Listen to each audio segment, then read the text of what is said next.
వాళ్ళకి సరిపోతుంది. నేను సౌండ్ పెంచితే ఇబ్బంది అవుతుంది. మనమందరం ఒక దశాబ్ద కాలం కోరి తెచ్చుకున్న తెలంగాణ రాష్ట్రం కబంధ హస్తాల్లో ఉన్నటువంటి ఆ పాలన నుంచి చెర విడిపించుకొని ఒక ప్రజాప్రభుత్వాన్ని ఏర్పాటు చేసుకోవాలి. ఆ ప్రజాప్రభుత్వంలో సకల సదుపాయాలతో కూడినటువంటి విద్యా వైద్యం ప్రజలకి ప్రాధాన్యత క్రమంలో అందించాలనేటువంటి లక్ష్యంతో కొన్ని కార్యక్రమాలు పెట్టుకొని ముందుకు పోతా ఉన్నాం. అందులో భాగంగా ప్రధానంగా ఈరోజు రాష్ట్ర ప్రభుత్వ బ్రాండ్గా ఉన్నటువంటి young India integrated residential schools ఈ రాష్ట్రంలో శాంక్షన్ చేసుకొని ఆ స్కూల్స్ ద్వారా లక్షలాది మంది విద్యార్థులకి ప్రపంచ స్థాయి విద్యా బోధన అందించడమే కాకుండా అద్భుతమైనటువంటి ప్రజ్ఞా పాఠవాలతో ప్రపంచంతో పోటీ పడటం కోసం కావలసినటువంటి ఏర్పాట్లని ఈ యంగ్ ఇండియా ఇంటిగ్రేటెడ్ రెసిడెన్షియల్ స్కూల్స్లో పొందుపరచడం జరిగింది. ముందుగా ఆ రోజు మేము అనౌన్స్ చేసినప్పుడు చాలామంది హాస్యాస్పదంగా చూశారు. ఇది సాధ్యమా అని, ప్రకటనకే పరిమితం అవుతుందని, లేకపోతే ఆనాటి టీఆర్ఎస్ పార్టీ ప్రతి మండలానికి 3 తగ్గకుండా ఎల్కేజీ టు పీజీ వరకు అనౌన్స్ చేసినటువంటి కాలేజీలానే ఇది కూడా అయిపోతుందేమో, ఒట్టిగా ప్రకటనలు చేసి వదిలేస్తారేమో అని అనుకున్నాను. కానీ అలా కాకుండా సంకల్ప బలంతో చిత్తశుద్ధితో వీటిని ముందుకు తీసుకొని పోవాలనేటువంటి ఆలోచనతోనే ముందుగా 58 స్కూల్స్ని, ఈ ఇంటిగ్రేటెడ్ రెసిడెన్షియల్ స్కూల్స్ని రాష్ట్ర వ్యాప్తంగా శాంక్షన్ చేయడం జరిగింది. అందులో ఈ మధిర శాసనసభ నియోజకవర్గంలో ఉన్నటువంటి బోనకల్ మండలంలో ఉన్న లక్ష్మీపురం గ్రామంలో ఉన్నటువంటి ఈ యంగ్ ఇండియా రెసిడెన్షియల్ స్కూల్ కూడా ఉంది. 58 స్కూల్స్ శాంక్షన్ చేసిన తర్వాత రాష్ట్ర వ్యాప్తంగా ఈ స్కూల్స్ పైన ఉన్నటువంటి డిమాండ్ ప్రజల నుంచి పెద్ద ఎత్తున అర్జీలు రావటంతో, సరే ఆర్థిక భారం అయినప్పటికి కూడా మన సంపద, మన ఆలోచన మొత్తం కూడా పిల్లల భవిష్యత్తు కోసమే కదా, వారి భవిష్యత్తే మన భవిష్యత్తుగా భావించాలి కదా అని వారి భవిష్యత్తుని మా బాధ్యతగా తీసుకొని రాష్ట్ర ముఖ్యమంత్రి రేవంత్ రెడ్డి గారు కానీ, లేకపోతే యావత్ కేబినెట్ కానీ పిల్లల భవిష్యత్తే మా బాధ్యత అని చెప్పి వారి కోసం అదనంగా మరొక 47 స్కూల్స్ని ప్రాసెస్ చేసి శాంక్షన్ చేస్తూ ఉన్నాం. మొత్తంగా ఈ సంవత్సరమే 105 స్కూల్స్ని, ఇటువంటి స్కూల్స్ని రాష్ట్ర వ్యాప్తంగా శాంక్షన్ చేసుకొని ముందుకు పోతా ఉన్నాం. ఒక్కొక్క స్కూలు మీ అందరికీ తెలిసిందే, కావలసినటువంటి రెసిడెన్షియల్ ఇంటర్నేషనల్ స్టాండర్డ్స్లో ఉండాల్సినటువంటి ఇంగ్లీష్ మీడియంతో సిలబస్తో పాటు స్పోర్ట్స్ సంబంధించినటువంటి అన్ని ఫెసిలిటీస్, క్రికెట్ స్టేడియం కానీ, ఫుట్బాల్ స్టేడియం కానీ, ఇతరత్ర ఇండోర్ గేమ్స్ కానీ, ఇతరత్ర అవుట్డోర్ గేమ్స్ కానీ అన్నీ కూడా అందులో ఉండేటట్టుగా పెద్ద ఎత్తున డిజైన్ చేసి కనీసం 25 ఎకరాలు ఉండేటట్టుగా ఈ స్కూల్స్ అన్నింటినీ డిజైన్ చేయటం జరిగింది. ఆ స్కూల్ ప్రాంగణంలోనే పిల్లలకి విద్యా బుద్ధులు నేర్పించేటువంటి టీచింగ్ స్టాఫ్ కూడా, రెసిడెన్షియల్ క్వార్టర్స్ కూడా వాళ్ళకు కూడా అందులోనే పొందుపరచడం జరిగింది.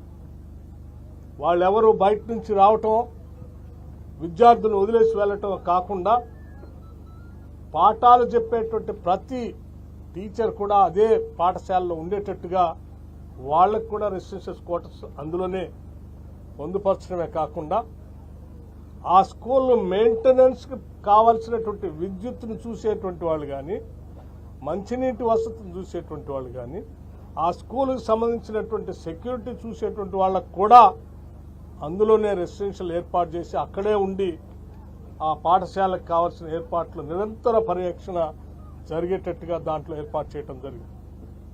చివరికి యాంపీ థియేటర్ను కూడా అందులో పెట్టడం జరిగింది. ఈ పాఠశాలలో డిజిటల్ క్లాస్ రూమ్స్, వాటితో పాటు ఇంటర్నేషనల్ స్టాండర్డ్స్లో ఉండేటట్టుగా సైన్స్ అండ్ మ్యాథమెటిక్స్లో కూడా ఒక డిఫరెంట్ లెవెల్లో టీచింగ్ ఉన్నటువంటి ఎక్స్పర్ట్స్ని ఇందులో నియమించేటువంటి ప్రక్రియ కూడా దీంట్లో ఏర్పాటు చేయడం జరుగుతుంది. నీట్ కానీ లేకపోతే ఇతర కాంపిటేటివ్ ఎగ్జామ్స్ని తర్ఫీదిచ్చేటువంటి అధ్యాపక బృందాన్ని కూడా ఇందులో ప్రత్యేకంగా నియమించడం జరుగుతుంది. ఈ పాఠశాలలో చేరినటువంటి విద్యార్థి 12వ తరగతి వరకు ఇక్కడే చదువుకొని మెరికల్లాగా తయారై ప్రపంచానికి అద్భుతమైనటువంటి మేధస్సుతో కూడినటువంటి మానవ వనరులు అందించడమే ఈ young India integrated residential schools యొక్క కాన్సెప్ట్. సానబట్టిన వజ్రాల్లాగా తయారు చేసి అత్యంత విలువైనటువంటి మానవ వనరులుగా మనం ఇక్కడ నుంచి బయటికి తీసుకొని వస్తే అతని మేధస్సుతో ఈ సమాజానికి, ఈ రాష్ట్రానికి, ఈ దేశానికి కాదు ప్రపంచానికి కూడా తన జ్ఞానాన్ని అందించగలిగే స్థాయిలో విద్యా బుద్ధులు ఈ యంగ్ ఇండియా ఇంటిగ్రేటెడ్ రెసిడెన్షియల్ స్కూల్స్లో ఏర్పాటు చేయబడ్డాయి. నాకు తెలిసి భారతదేశంలో ఎక్కడా కూడా రాష్ట్ర ప్రభుత్వం నుంచి ఈ స్థాయిలో ఇంత స్టాండర్డ్స్తో ఎక్కడా రెసిడెన్షియల్ స్కూల్స్ లేవు. ఈ young India integrated residential schools 105 schools సంబంధించి దాదాపు 21,000 కోట్ల రూపాయలు ఖర్చు పెట్టేటువంటి కార్యక్రమాన్ని విద్య కోసం ఈ రాష్ట్ర ప్రభుత్వం, ప్రజాప్రభుత్వం ప్రజల కోసం వెచ్చించడానికి సిద్ధంగా ఉంది అని ఈ సందర్భంగా మీడియా ద్వారా రాష్ట్ర ప్రజలందరికీ తెలియజేస్తా ఉన్నాం.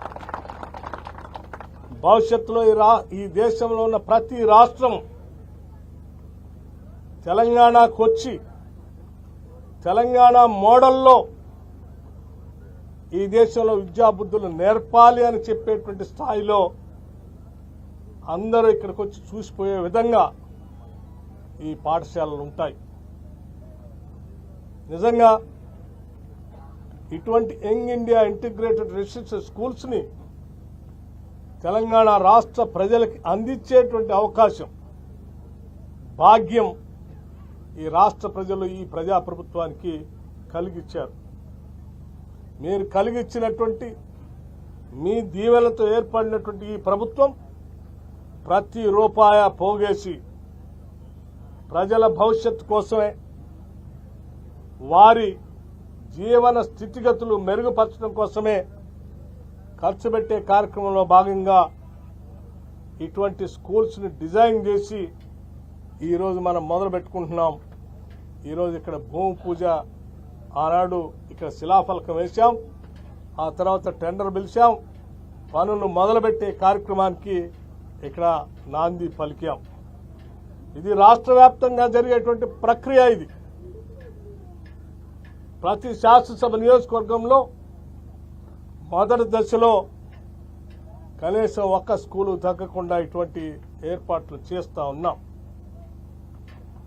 ఈ పాఠశాలలో డైట్ కానీ లేకపోతే టీచింగ్ కానీ ఒక ఆరోగ్యవంతమైనటువంటి మెదడు, శారీరక దారుఢ్యం పెరగటానికి కావాల్సిన విధంగా ఏర్పాట్లు ఉంటాయి. న్యూట్రిషియస్ ఫుడ్తో పాటు అతనికి మంచి మేధో సంపద పెరగటం కోసం కావలసినటువంటి టీచింగ్ను కూడా ఈ ప్రాంగణాల్లో ఏర్పాటు చేయబడతాయి. ఇది రాష్ట్ర ప్రజలు గర్వించదగే స్థాయిలో young India integrated residential schools ఉంటాయి. ఆ స్థాయిలో దీన్ని ఏర్పాట్లు చేయబోతున్నాం, చేస్తామని కూడా మీ ద్వారా రాష్ట్ర ప్రజలందరికీ తెలియజేస్తా ఉన్నాం. ధన్యవాదాలు. నమస్కారం. Anything else? ఆ స్కూల్ ఏది, ఆ మ్యాప్ ఏది?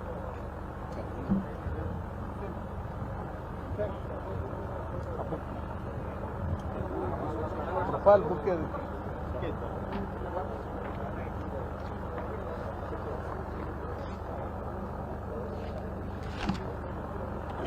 ఈ స్కూల్కు సంబంధించినటువంటి ప్రొఫైల్ ఈ రకంగా ముందే డిజైన్ చేసి ప్రతిదీ దీంట్లో పొందుపరచబడి ఉన్నాయి, లేఅవుట్తో సహా. లేఅవుట్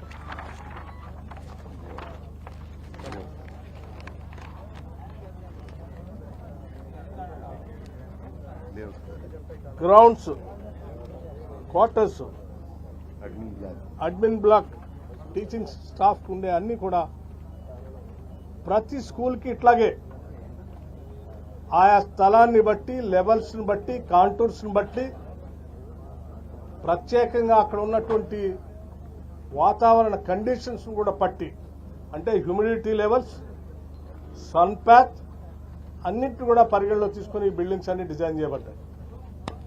నమస్కారం. Thank you.